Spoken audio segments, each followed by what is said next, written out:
Okay, three things. First, do you like to start your day with a hot cup of coffee? Lots of people do.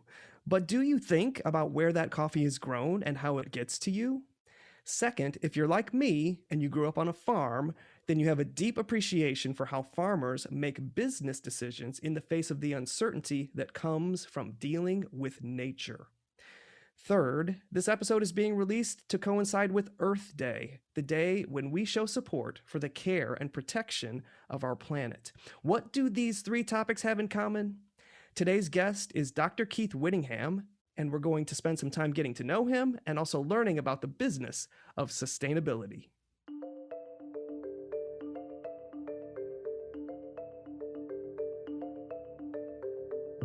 Welcome to Crummer Connections podcast series. I'm your host, JB Adams. In this series, I'm talking with members of the Crummer community and inviting them to share their accomplishments, challenges, and best career and business advice. Today's show is brought to you by the Crummer Graduate School of Business at Rollins College. Consistently ranked as the #1 MBA in the state of Florida, the Crummer School offers a variety of educational programs to prepare you to become a global, innovative, and responsible business leader. The Crummer Graduate School of Business, experience excellence.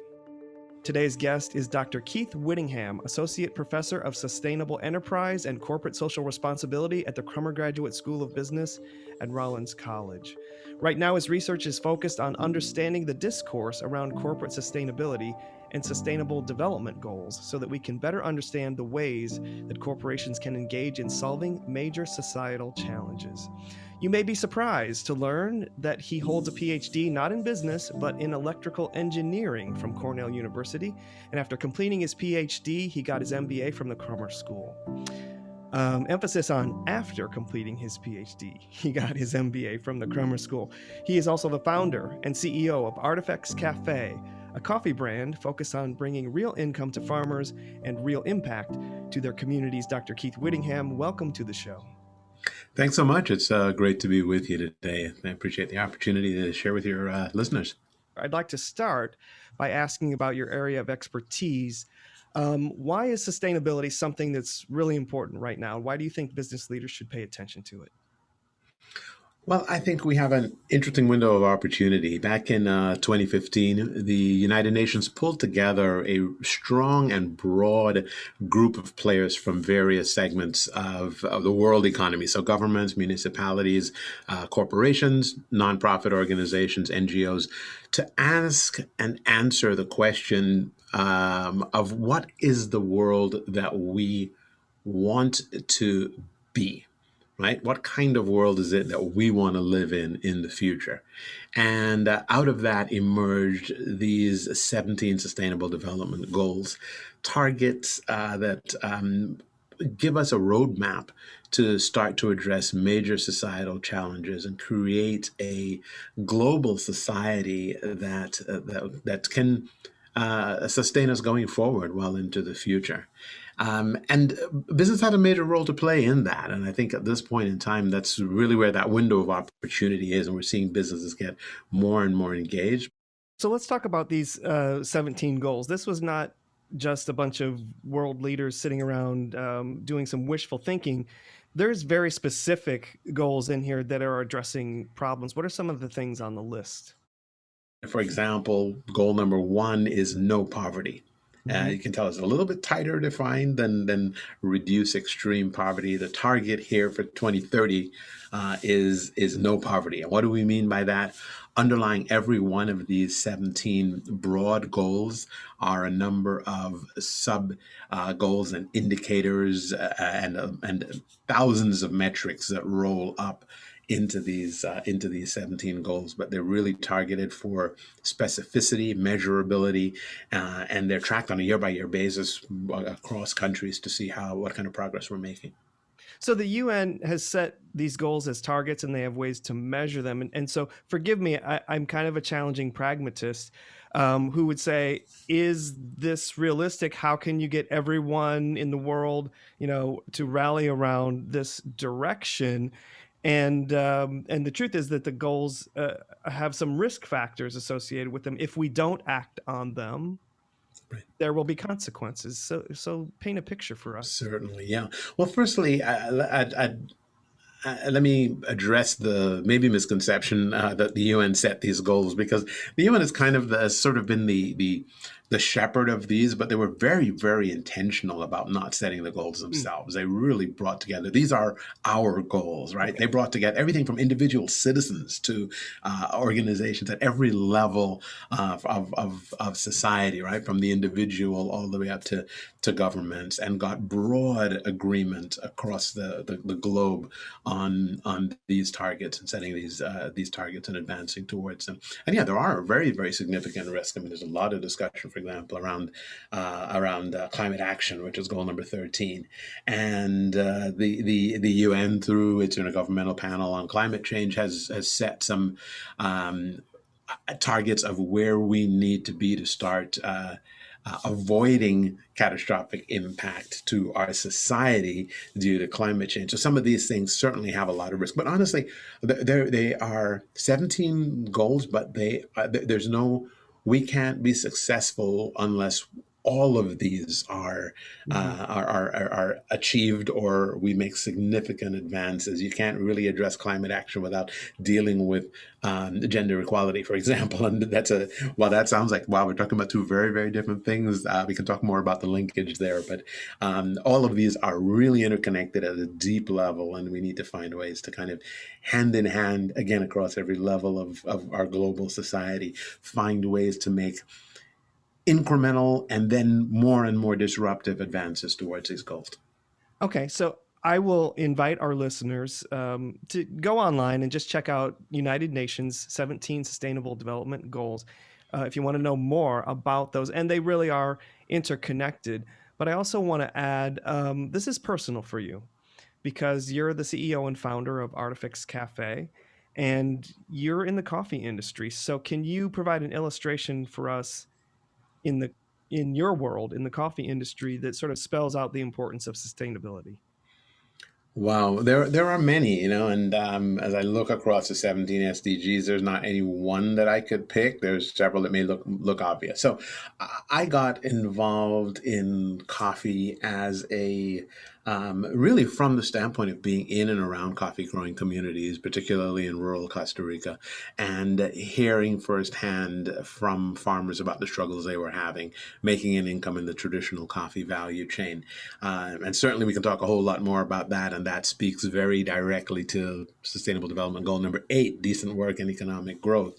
But their challenges were between, the choices they had to make with their very limited income were between improving the yields on their farms and putting food on their tables. So we're balancing now number 8 with SDG number 2 on zero hunger, number 1 on no poverty.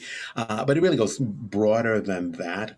I was, for example, just yesterday watching a video on the coffee value chain and its interaction with the broad global ecosystem. And one of the things that they kept talking about was just how intertwined agriculture, and coffee as a great example, needs to be with nature. So while 15 years ago we were all talking about sun-drenched coffee fields, people have realized that no, the best way to grow really good quality coffee is with a lot of shade and integrated with nature, integrated with the forest. And we're starting to see people try to do more and more of that. So we're then bringing in like number 15, goal number 15, which is life on land. And how do really, there's tremendous amount of interconnection among all of these things. And you can't talk about agriculture and forestry without talking about clean water. And so, it goes on.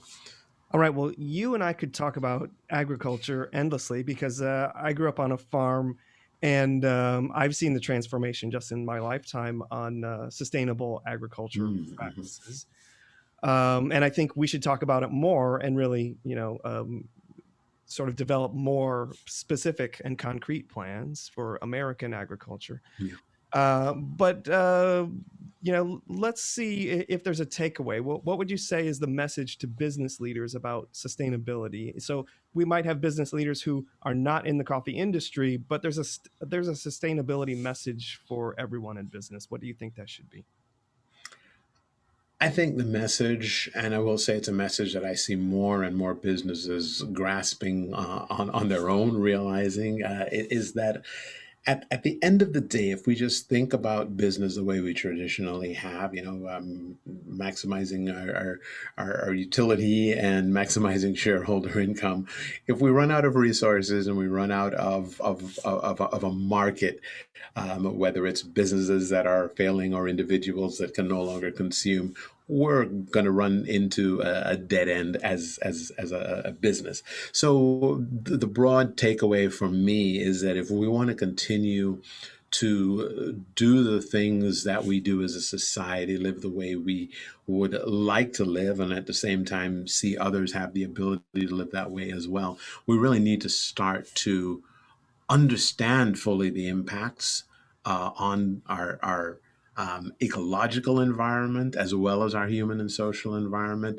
and start understanding how can we minimize the negative impacts and how can we leverage our incredible strengths and competitive advantages as businesses to help move the needle in a positive direction on some of those environmental and human and societal challenges. So, if I may offer an interpretation, we're all in this together and we need to listen to each other. Definitely. All right, we're going to move on to our next segment, which is Keith Whittingham's business background. This lets us get to know you and sort of understand how you arrived here. So tell us where you were born and raised. Well, I was born actually in the Bronx in New York. Born to Jamaican parents who had immigrated in the mid 50s, and that's it's interesting. I often don't talk too much about that. When people ask me where I'm from, I usually start from the next stage of the story, interestingly enough. My response will be I'm from Trinidad and Tobago. But I was born in New York, and my family moved to Trinidad and Tobago in the Southern Caribbean when I was 2 years old.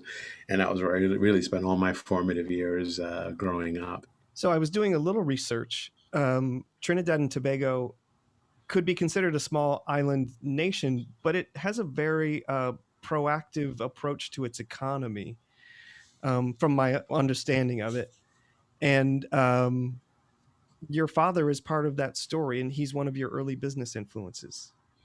Yes, yeah, definitely. He has been a huge influence on me. I mean, he's been my. I've always said my hero, right? My single greatest hero. People ask, "Oh, who's your favorite superhero?" My dad. And so I mentioned that we moved when I was 2 years old from New York to Trinidad and Tobago, and my dad, when he got out of school, he went to NYU and then Baruch for his MBA, and he was a statistical economist. He studied economics and was a statistical economist with the United Nations. The UN had an organization called the Economic Commission for Latin America that was based and still is out of Santiago, Chile. But they realized they needed a different kind of understanding of what was happening in the small island nations of the Caribbean. So they decided to open what they called a sub-regional office in Trinidad and Tobago, and they asked the gentleman to head it up. And my dad was the first person that he went to say, "Hey, would you like to join this team to come down and launch this new office within this UN division?" And he seized the opportunity. So while his role was he was positioned in Trinidad and Tobago, his role was really serving the entire Caribbean and. Interfacing with the team in Santiago that was responsible for all of Latin America and the Caribbean. Focus being on economic development of these newly independent nations. Did your father set policy or merely influence it? The attempt was to influence it. I mean, I think a lot of so their role was almost as external advisors to these small governments, looking at models that had worked in other places in the world and trying to say what needed to be different in the small island nations of the recently colonial Caribbean. So they could only advise. They would have lots of meetings with finance ministers and cultural ministers and all sorts of things, particularly on the finance and economic side of things, but so on. And I spent many days kind of looking over my dad's shoulder. He's working on these tables of economic figures from all over the region. And what lessons would you say that you learned from watching him? I learned, I'd say, a lot of lessons from watching him. I think, you know, I would say maybe one of the most fundamental for me was a view of the world that was not limited to one country. So while I call Trinidad and Tobago my home because that's where I first knew my heart. It's probably maybe the best way to describe that. Um, I have always kind of thought of myself as more of a pan-Caribbeanist, and that's one thing it certainly has given me was a global perspective on things, certainly at minimum a regional perspective on things, but an openness to beyond any kind of a parochial view. The other thing that I think I learned from him and his experience was that, um, advisors are not always, welcomed, or they're tolerated often, not always welcomed or heeded, and you just have to keep on going, because I remember, I think there are a lot of times when they would make, recommendations to governments, but governments are led by politicians, and their time horizon is often quite a bit shorter and have other kinds of interests, for better or for worse. And I think understanding how to stay true to the mission and the data, and just keep plugging away, even though you're often feeling like you're banging your head against the wall. I think those are little things I picked up, and I will say a lot of this was kind of through the filter as a child and as a teenager of not having a lot of detailed discussions with my dad, but in many years of hindsight, sort of reinterpreting conversations with him and the things I was watching, looking over his shoulder while he was working on at his desk at home and things like that. That's excellent. Our guest is Dr. Keith Whittingham, and we'll be back in a moment to learn more about his professional journey. Please stay with us. Hey listeners, this is Clara Mount, host of VMG's original series, Replay. In the next few weeks, I'll be hosting the Crummer Hour, where we'll invite today's Crummer Connections guests to return so they can respond to questions and comments from the Crummer community. We would love to include your thoughts as well. Send us a question or a comment and we'll read your name on the air. You can email me at clara@victormediagroup.co. Look for a link in the show notes, and thanks so much. This is JB Adams with an important message. As a member of the Crummer community, you know it's the people that you meet at Crummer who make the greatest difference in your career. So I want to tell you about Rollins Connect. It's a networking platform that will help you stay connected to over 40,000 Rollins alumni worldwide. Rollins Connect is coming soon, and we'll have more details about it in the coming weeks. That's Rollins Connect, your connection to the Crummer community. Welcome back to Crummer Connections. I'm JB Adams. Our guest is Dr. Keith Whittingham, Associate Professor of Sustainable Enterprise and Corporate Social Responsibility at the Crummer School. Now, before the break, we were chatting about sustainability and early business influences. And now we'd like to learn more about how you arrived here. It's what I like to call the making of a professor. So everyone heard me say this in your introduction. You don't have a PhD in business. You have a PhD in electrical engineering, and you found your way to business. So that's very intriguing to me. So tell me about what you thought you were going to be as a young person, and what happened along the way. Sure. I've had students often come to me and say, wow, how did you go from engineering to business? And I went on my path, and they're pulling out the notebook and a pen. And I'm like, okay, hold on a second. You probably don't want to do it the way I did it. Okay. So I, as I said, grew up in Trinidad and Tobago and got honestly an amazing education. That's one of the things I took away from Trinidad and Tobago for sure. I was good in math and science, and people were like, "Oh, you should be an engineer." And I was like, "Great, I'll go to university and be an engineer." And then I was off looking to try to figure out, well, okay, what's an engineer? I knew it wasn't about driving trains, but then it was a matter of figuring out, okay, what's interesting in that space? What was kind of neat? And I actually went to Howard University as an undergrad in Washington, D.C., and studied. I enrolled in civil engineering, and I ended up changing my major. But I said, okay, civil engineering, dealing with construction and water resources and environmental. I'm like, okay, sounds interesting, and that's really where I got started. So I started getting interested in lasers and semiconductors, and I was like, "Wow, this stuff is cool!" And it just really got me going. And I came back and was like, "Well, how can I want to learn more about this?" And realized, well, civil engineering wasn't the place to do that, but we had a great department of electrical engineering, and I changed my major, and that was really my course then through the rest of my undergraduate and graduate work. But what did you hope to do with electrical engineering? How were you going to change the world? Did you just thought Yeah, a science you school or I tell you, I was what, 19, and I was definitely not thinking about changing the world. I was just like, this stuff looks like fun, yeah? and I could barely get my head around it. It was challenging to me. And, when I learned how lasers work, I was just blown away. I mean, I could not, it's just like, wow, I've got to soak up more and more of this. So my goal, I'd say, was to learn as much as I could. But honestly, I wasn't thinking about saving the world. I was thinking about more about, wow, this is an exciting field. And I could maybe learn enough to make a contribution to this and ultimately to come back to Howard and teach. Okay, so there was an intention of teaching because my next question was going to be the purpose of getting a PhD is to, at least in your case.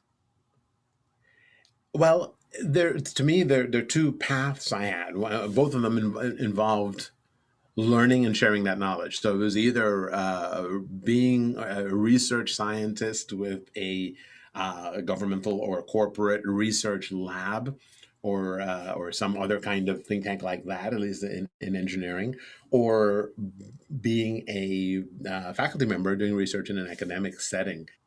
So in order to do that, you have to get your PhD, and you did that. But yeah, so to do the research piece, I knew I wanted to do a PhD, and honestly, for me, a lot of it I wanted to learn, and that was kind of the path to learn. Right? Where can I learn more? So I got to the end of my undergrad, and I was like, yeah. By then, I was like, yeah, I need to go and do a PhD, and I spent a little time trying to figure out where to go, but I was really interested in a very specific area of technology that just got me. All right, and I won't go into details on what it was, but. I decided there was this professor at Cornell that I wanted to go work with. So I mean, I chose my PhD program literally by the professor that I wanted to go work with, and I ended up going to Cornell and entering that PhD program and spent 5 years there. And yeah, it was an interesting surprise. Well, Cornell is a fantastic place. I mean, it really, really is amazing, and the kinds of facilities that we had there, and the kind of work that we were able to do there was truly amazing. Personally, though, it was a very interesting and challenging time for me. This professor that I wanted to work with was phenomenal in terms of the work that he did. Let's just say that let's just say we didn't get along. All right. I'll just put it that way. We didn't have the greatest relationship, and that made my experience at Cornell really difficult. But the other thing, though, and maybe it was partly through that, as a graduate student, you work really closely with faculty. And not just, I had a committee, so I was working not just with my professor, but with about four other professors, and then I was taking classes with other professors in the department. And one of the things I learned, and maybe the thing that was most strikingly put into effect in my life coming through my PhD degree, was I ran as far and as fast as I could from academia. I did not. If that was what it meant to be a university professor, I wanted nothing to do with it. And not even halfway through the program, I was like, forget this. I'm gonna. There are really cool things I can do in industry. I had a fellowship from Bell Laboratories, and that's ultimately where I wanted to go work, and that's what I did. I spent some of my summers there, but I wanted nothing to do with academia from a standpoint of being a professor by the time I was done with my 5 years at Cornell. But you were in industry for a while, and somehow you got enticed to come back. So what changed your mind? Yeah, well, a handful of things. I never lost the desire to learn. Okay, and yes, I was in industry, working in the semiconductor business, working in an R&D group that was tied to a manufacturing facility here in Orlando. And I got to a point where I felt like I needed to learn more. And there were a couple of drivers for that, but I started realizing through some experiences that I was having that there was more to the decision making process than just the what made the right engineering decision, and that kind of whet my appetite to learn a little bit more.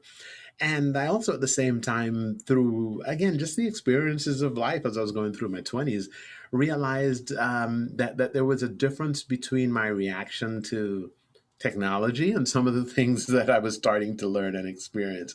I remember having an argument with a fellow grad student when we were working at Bell Laboratories in the summer while I was in grad school. And he challenged me about not being sufficiently passionate about my field, because I was, my colleagues were sitting around the lunch table and they're talking about work, and I was just like, I was interested in exploring other things, talking about other things, and I was highly offended. I'm like, wait a second, you don't know where I've come from, what I've done, how can you tell me I'm not passionate about my field? And years later, not too many years later, I realized, you know what, he was exactly right. One of the things I learned, and it's been a huge takeaway for me, was the difference between fascination and passion. And I realized my whole life I had been, and I still am, fascinated by technology. I still think back to some of the things I did in my PhD thesis, and I'm just still blown away. But I started to realize that passion was a different thing. And I started to kind of identify and try to identify where my passions lay and start making a decision to kind of pursue those passions. And that's part of what led me back to wanting to learn more and different things. The other thing that happened was that I started looking around the company, because I loved my company. I really, really loved the team of people at Bell Laboratories. Was a phenomenal place. It had all kinds of challenges that ultimately led to its demise, but that's another whole business case. But I wanted to stay within the company and look for different kinds of things to do. And I started looking around and decided to take a job within our HR department. And people thought I was absolutely insane. But my first day on the job, HR reported to a different VP in operations. And my first day on the job, he calls me into his office and says to me, "You need to go to Rollins and do your MBA." And I was like, okay, that's different and interesting, but it looks like it would help me learn more about these kinds of things. And a few months later, I found myself sitting in Crummer Hall with part of a executive MBA class 18. And that got me back into the classroom, back into learning in a formal environment. But it also gave me an exposure to a faculty that operated very, very differently than what I had previously been exposed to at the at Cornell in my PhD program. And that really kind of turned that vision around for me. I was really impressed by my colleagues. I was impressed by their passion for teaching. I was impressed by how they worked together. And Crummer is a unique place, as you'll know. When the opportunity came sometime after I graduated to join the team, I sort of jumped at it. I turned down a couple other opportunities and said, you know what, I think I'd like to be a part of the team here at Crummer. And initially, it wasn't even in a teaching role. I joined as Associate Dean for Operations. My first year and a half, I ran the staff that ran the four, at the time, our four MBA programs. I didn't know that you have lived lifetimes at Crummer, so that's fascinating to learn. Yes, yeah. I'm one of the few people who actually has been both, all three of staff, faculty, and student at Crummer. That's excellent. I want to go back to something that you said, because I want to get your interpretation. The difference between fascination and passion sounds like it's direction. And in other words, passion could be fascination plus direction. Yeah, I think so. And I think part of it ties to where that direction comes from. Maybe for me, I think of it more as, whether it's internal or external, right? That direction, but also what part of my being is resonating with whatever I'm engaged in, right? And